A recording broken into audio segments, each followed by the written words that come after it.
নমস্কার বন্ধুরা, বাংলার ইনভেস্টর ইউটিউব চ্যানেলে আপনাদের সবাইকে স্বাগত জানাই। চ্যানেলে প্রথমবার এসে থাকলে চ্যানেলটা অবশ্যই সাবস্ক্রাইব করে রাখবেন। তো প্রতিদিনের মতোই চলুন প্রথমে এফআইআই এবং ডিআইআই এর ডেটা দেখে নেব।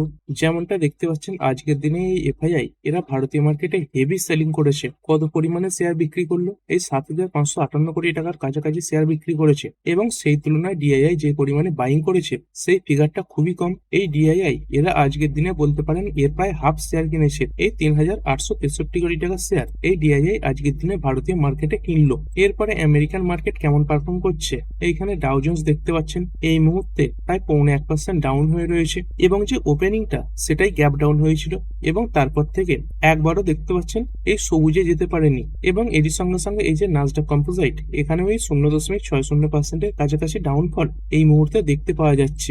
এরপরে ইন্ডিয়ান এডিআর গুলি, এইচডিএফসি ব্যাংকের এডিআর প্রায় 0.3% ডাউন, ইনফোসিসের এডিআর এটা 0.74% উপরে রয়েছে। আর এই যে এইচডিএফসি ব্যাংকের এডিআর পড়েছে এটা স্বাভাবিক ব্যাপার, কারণ ইন্ডিয়ান মার্কেটেও দেখতে পাচ্ছেন প্রায় 5% কাছাকাছি পড়ে বন্ধ হয়েছিল। তারপরে উইপ্রো এডিআর এটা 0.91% ডাউন, তারপরে আইসিআইসিআই ব্যাংকের এডিআর এটা 0.85% বেড়েছে। ডক্টর রেড্ডি ল্যাব এটা প্রায় 0.2% আপ এবং এখানে যাত্রা অনলাইন এটা দেখতে পাচ্ছেন একদম ফ্ল্যাট রয়েছে। আর আমাদের এই গিভ নিফটি এখান থেকে কেমন সংকেত আসছে?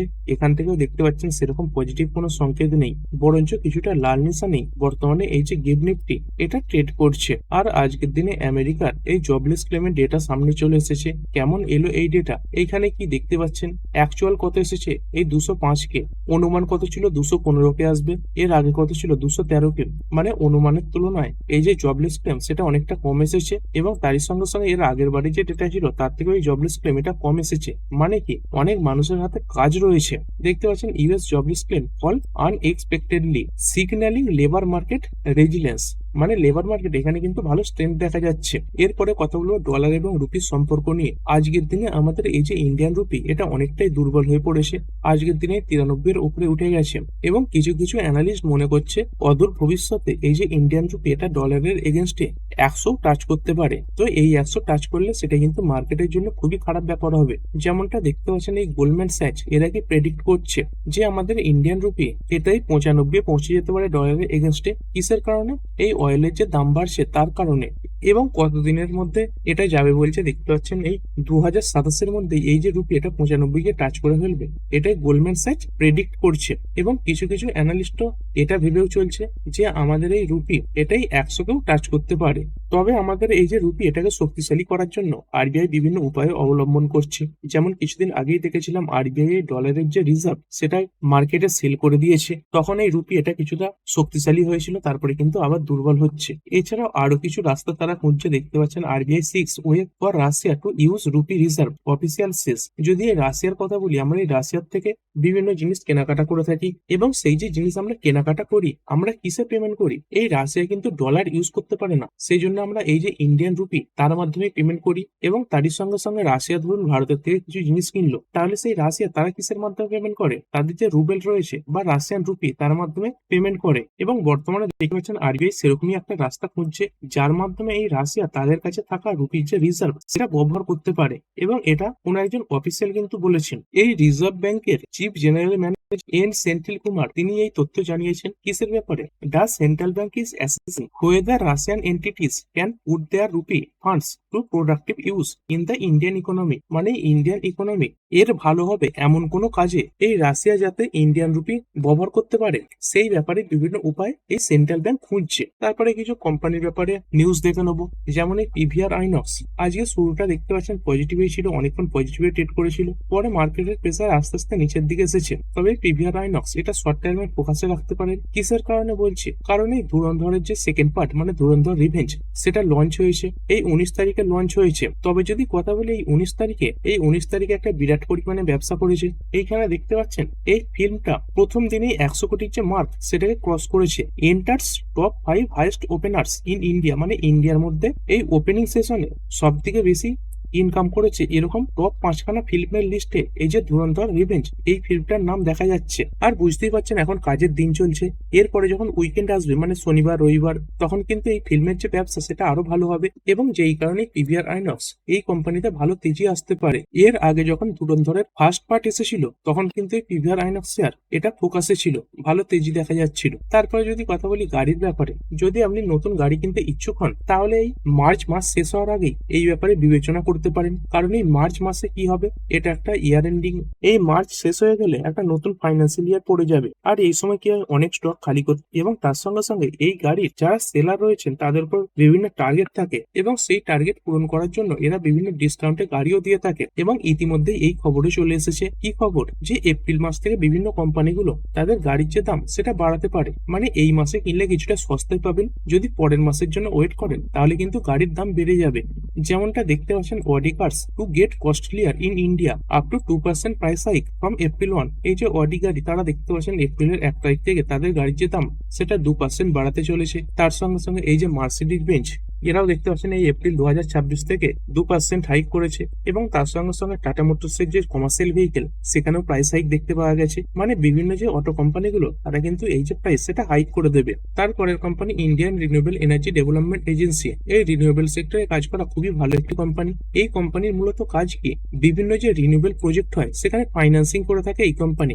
মানে ধরুন কোনো কোম্পানি একটা বড় অর্ডার নিয়ে নিল, তো সেই অর্ডার কমপ্লিট করার জন্য বড় টাকারও তো প্রয়োজন হয়, তো সেখানেই ইডেটা এই কোম্পানিটা সেই যে লোন সেটা স্যাংশন করে থাকে এবং তার পরিবর্তে এটা ইন্টারেস্ট নেয় এবং সেই ইন্টারেস্ট থেকে যে টাকাটা পায় সেটাই কিন্তু এই কোম্পানির লাভ। মানে এই কোম্পানিকে তাদের ব্যবসা বাড়াতে গেলে কি করতে হবে, এদের কাছে নিজস্ব যে টাকার পরিমাণ সেটা বাড়াতে হবে, মানে লোন দেওয়ার পরিমাণ বাড়াতে হবে। কোম্পানির দুখানা ডেটা সামনে রেখেছে, প্রথমত তারা একটা বোর্ড মিটিং বসাতে চলেছে যেখানে এই ইন্টারিম ডিভিডেন্ড দেওয়ার ব্যাপারে ঘোষণা করতে পারে। কবে এই বোর্ড মিটিং হতে চলেছে, এই মার্চের 25 তারিখে এই যে বোর্ড মিটিং সেটা হতে চলেছে। তো এখানে কোম্পানি কনসিডার করবে এই ইন্টারিম ডিভিডেন্ড দেওয়ার ব্যাপারে এবং তারই সঙ্গে সঙ্গে দেখতে পাচ্ছেন এই কোম্পানির যে বোর্ড রয়েছে তারা অ্যাপ্রুভাল দিয়েছে কিসের ব্যাপারে, enhancement of borrowing plan for financial year 25-26 to 358 billion rupee. মানে ফাইন্যান্সিয়াল ইয়ার 2025 থেকে 26-এর জন্য এই কোম্পানি ধারের যে প্ল্যান সেটাকে বাড়িয়েছে প্রায় 358 বিলিয়ন রুপি পর্যন্ত। এই যে ধারের প্ল্যান সেটা বাড়িয়েছে, মানে এরা বিভিন্ন জায়গা থেকে লোন তুলবে এবং সেই লোন তারা অন্যান্য কোম্পানিকে আরো হায়ার ইন্টারেস্ট রেটে দেবে এবং যার মাধ্যমে এই কোম্পানির লাভ বাড়বে। তবে এই ধরনের কোম্পানিগুলোতে ইনভেস্ট করলে একটা জিনিস খুবই গুরুত্ব সহকারে দেখতে হয়, সেটা হচ্ছে নন পারফর্মিং অ্যাসেট। মানে লোন তো দিচ্ছে কিন্তু সেই যে লোন সেটা কি তারা রিকভার করতে পারছে ঠিক সময়ে, সেটা কিন্তু একটা খুবই গুরুত্বপূর্ণ জিনিস হয়ে দাঁড়ায়। এর আগেও ইডেরা এই কোম্পানিটা এই যে জেনসল ইঞ্জিনিয়ারিং এই কোম্পানিকে লোন দিয়ে সেই টাকা তুলতে পারেনি এবং তারপরে জেনসল ইঞ্জিনিয়ারিং এই কোম্পানিটা দেখতে পাচ্ছেন ক্র্যাশ করেছে। এই কোম্পানিটা একটা বড় ফ্রড হয়েছে, তারপরে দেখতে পাচ্ছেন এই টপ থেকে এই 99% উপরে পড়ে গেছে।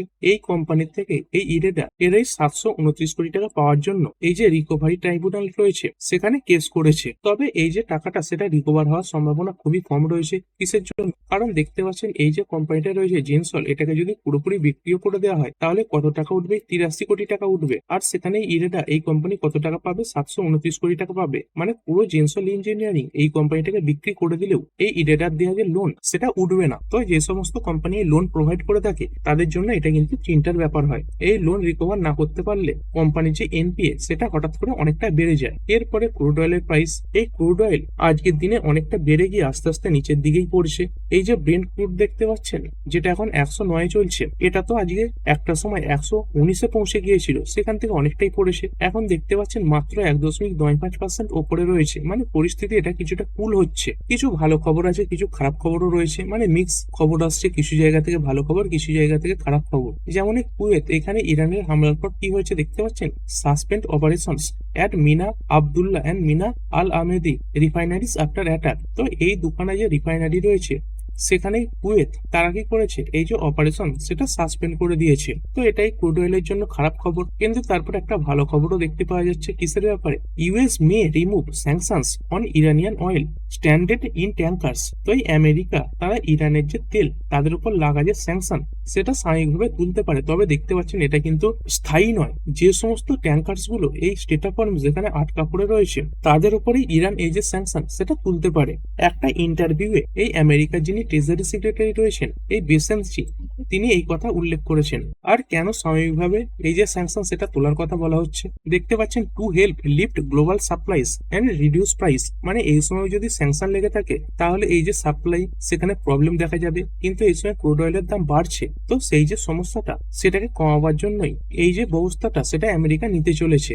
আর এই যে সাউথ পার্স এখানে যে অ্যাটাক হয়েছে, এই অ্যাটাকের ব্যাপারে ইউএস একরকম কথা বলছে, তার সঙ্গে সঙ্গে ইসরায়েল তারা একরকম কথা বলছে। যেমনটা এর আগের ভিডিওতেও কভার করেছিলাম, এই আমেরিকা তারা তাদের দিক থেকে বলছিল এই ইসরায়েল যে সাউথ পার্সে অ্যাটাক করেছে সেই ব্যাপারে তারা কিছুই জানতো না, knew nothing of South Pars gas field strike. কিন্তু তারপরে এই ইসরায়েল এরা এদের তরফ থেকে আলাদা বক্তব্য সামনে রেখেছে, strike on Iran South Pars gas field coordinated with US, মানে আমেরিকার সঙ্গে মিলেই এই যে ইসরায়েল তারা অ্যাটাক করেছে, এবং এই ব্যাপারে একজন ইসরায়েলি অফিসিয়াল তিনি কনফার্মেশন দিয়েছেন। তো দুজনের তরফ থেকে এই যে বক্তব্য সেটা কিন্তু দুরকম ভাবে দেখা যাচ্ছে। তারপরে গোল্ড সিলভারের প্রাইস এখানে তো একটা ভালো পতন দেখাই গেছে, গোল্ড এখন ওই 5.60% ডাউন, তার সঙ্গে সঙ্গে সিলভার এটাই 6.68% পড়া, এবং এই সঙ্গে সঙ্গে আরো কিছু মেটাল রয়েছে সেগুলো কিন্তু ভালোভাবেই পড়ছে। যেমনটাই কপারের যদি কথা বলি, এই কপার দেখতে পাচ্ছেন এই সময় প্রায় 3.5% ডাউন হয়েছে। এক সময় এই পতন এটা আরো বেশি ছিল, এখন এই 1111-র কাছাকাছি চলছে। এই এক সময় দেখতে পাচ্ছেন প্রায়